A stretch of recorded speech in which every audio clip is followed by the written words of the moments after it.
여러분, KDI 한국개발연구원이 섬뜩한 경고를 내놨습니다. 한국은행의 금리 인상이 너무 급하다는 거예요. 금리 인상에는 동의를 하나 이렇게 급하게 인상을 하게 되면 경제 성장률도 망가질 뿐만 아니라 가계 부채나 부동산도 잡지 못한다. 오히려 자칫 잘못하면 경제 폭락의 원인이 될 수도 있다. 이렇게 아주 강한 지적을 했습니다. 사실 한국은행에 대해서 한국개발은 국책연구원이기 때문에 이게 잘못을 지적하는 경우는 잘 없거든요. 그런데도 이렇게 지적을 했다는 것은 금리 인상이 급하다는 이야기예요. 게다가 KDI에서 말하는 그 속에는요, 어마어마한 속뜻이 숨어 있다. 저는 그렇게도 봅니다. 무슨 얘기냐? 가계 부채를 잡는다고 금리 인상을 하는데 지금의 어떤 속도나 분위기를 보면 그게 아니라 집값을 잡고자 금리 인상을 한다. 8월에 11월에 내년 1월에까지 인상을 한다는 게 바로 집값 대통령 선거 3월 9일 날을 앞두고 하는 것은 아니냐, 이런 의심까지 하는 것으로 저는 읽힙니다. 그렇기 때문에 집값을 잡자고 금리를 너무 급하게 올리게 되면 다른 쪽에 충격이 더 빨리 온다, 이런 얘기입니다. 당장 말입니다. KDI의 섬뜩한 경고 단서를 한번 보세요. 금리를 0.25% 인상을 할 때 경제성장률은요, 적어도 9개월에 걸쳐서 0.15%, 또한 0.08%, 적게는 0.08%, 많게는 0.15%까지 떨어진다는 거예요.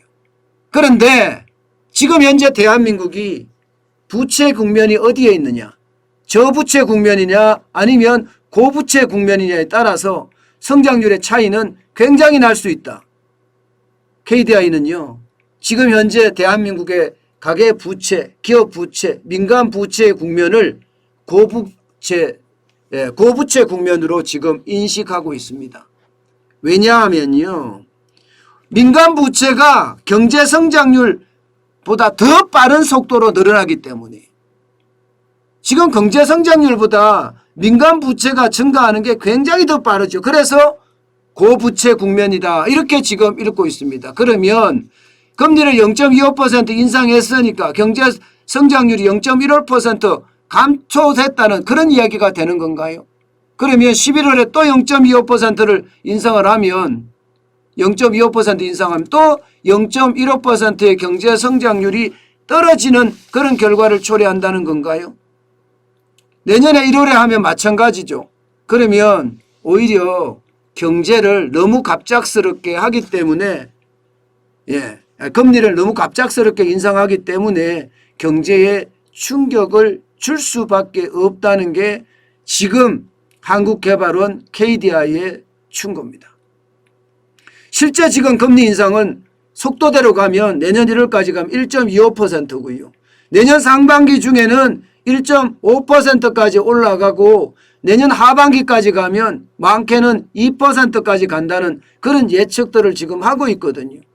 그래서 이게 결국 민간이나 혹은 가계에 부담을 엄청 줘서 말입니다.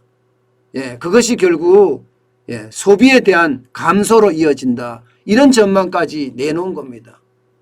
실제로도 말입니다, 여러분. 금리가 올라가면 이자 부담이 굉장히 커집니다.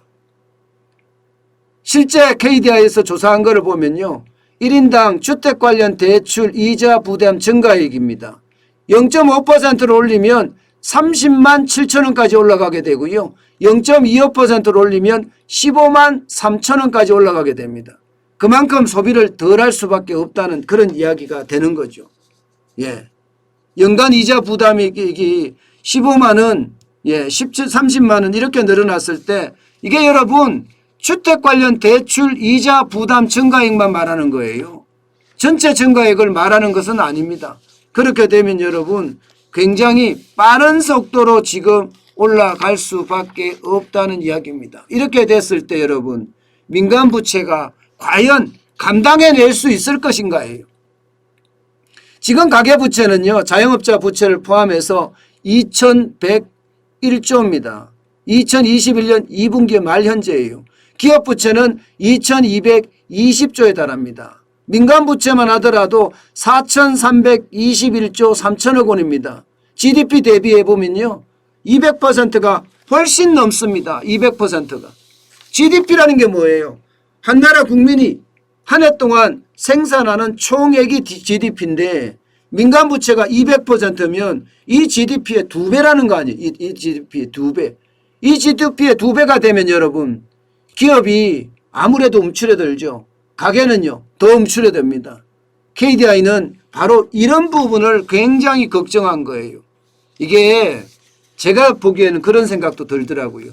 금리 인상을 좀 더 앞당겨서 했더라면 아마 8월 26일이 아니라 뭐 6월이나 혹은 그 앞에 그 앞에까지 올리긴 좀 그럴 것 같긴 해요. 어쨌든 6월이나 아니면 뭐 3월 정도까지 당겼다면 지금 금리 인상을 하는 것도 부담이 없을 텐데 그러면 가계부채를 잡고 소비도 조금씩 타격을 덜 주는 그런 상황으로 갈 수 있는데 지금처럼 8월, 11월, 내년 1월 이런 식으로 올리게 되면 그게 결국은 경제에 굉장히 타격을 줄 수 있다는 이야기입니다. 여러분 저는 그 어느 때보다 정부의 어떤 답답한 경제 정책들이 우리 경제를 서서히 위기로 몰고 가지 않을까 두렵습니다. 문재인 정부는 경제는 진짜 몰라요. 경제는요 그때 임기응변식으로 대응을 해서는 절대 안 되거든요. 경제는 정치가 아닙니다. 아무리 말을 잘해도 말입니다. 수치는 그 말하고는 전혀 상관없어요.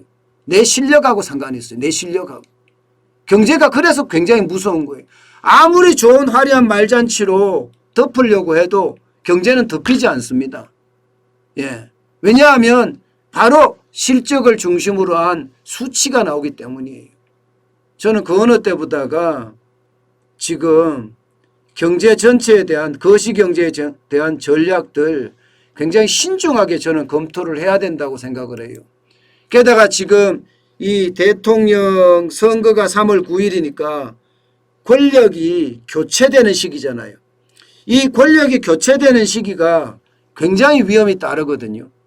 왜냐하면 레임덕이 또 있는 데다가 각 부처 장관들이 자기 뜻대로 하는 경향도 강합니다. 게다가 이게 지지도에 따라서 그 부처 장관들의 어떤 그 정책의 방향이 휘청합니다. 그렇기 때문에 경제에 대한 위험도는 더 커진다고 보거든요. 지금 현재가 그렇습니다.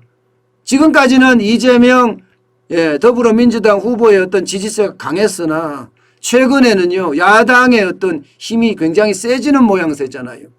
그렇기 때문에 또 관료들이 이제 야당으로 기울려고 하면 이게 진짜 문제가 되거든요.